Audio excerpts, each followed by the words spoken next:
আসন্ন ঈদুল আজহাকে সামনে রেখে চাঁদপুরে চাহিদার তুলনায় কিছুটা ঘাটতি রয়েছে কোরবানি পশুর। বছর জুড়ে জেলার বিভিন্ন খামারে লালন পালন করা পশু হাটে তুলছেন খামারিরা।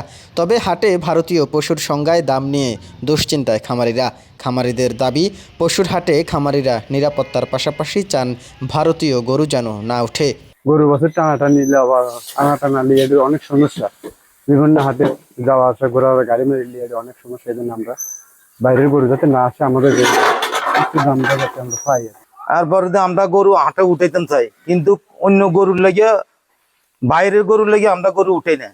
এর দিয়ে বাজারে গেলে আপনারা কই ধাক্কা ধাক্কি হারাহারি, তারপরে আমরা গরু এলে উঠাই না।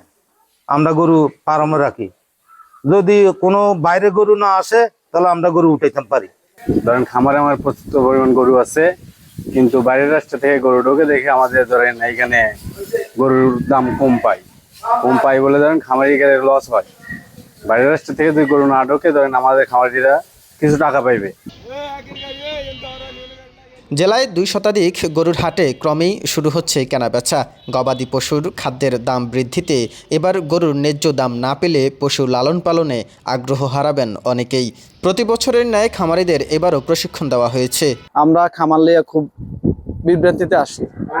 যদি আমাদের সরকার কাছে আমরা এটাই আকুল আবেদন যে আমাদেরকে যদি কোনো খাদ্যের দর কোনো কিছু কমাইয়া দেওয়ানো হয়, তাহলে আমরা মোটামুটি ভালো একটা কিছু সামনে আগাইতে পারবো। আর নয় যদি খাদ্যের দর না কমা, তাহলে তো আমরা অবস্থা আমগো খারাপ।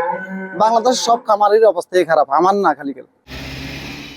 জেলায় এবছর চাহিদার তুলনায় মাত্র ৯,১৪৮টি পশুর ঘাটতি রয়েছে, যা মৌসুমি ব্যবসায়ীদের মাধ্যমে পূরণ করা সম্ভব বলছেন প্রাণী সম্পদ বিভাগ।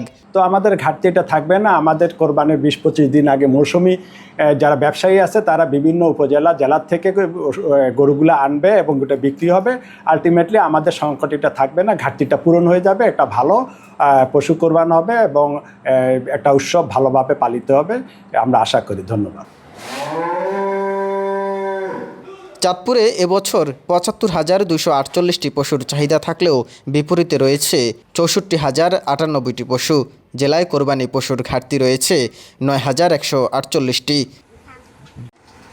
জেলায় এবার বেশিরভাগ গরুর হাটে ২০ মে থেকে আইনশৃঙ্খলা বাহিনী ও সিসি ক্যামেরার ব্যবস্থা রাখা হবে বলে জানান জেলা প্রশাসন। মোহাম্মদ হোসেন ব্যাপারী, বার্তা 24, চাঁদপুর।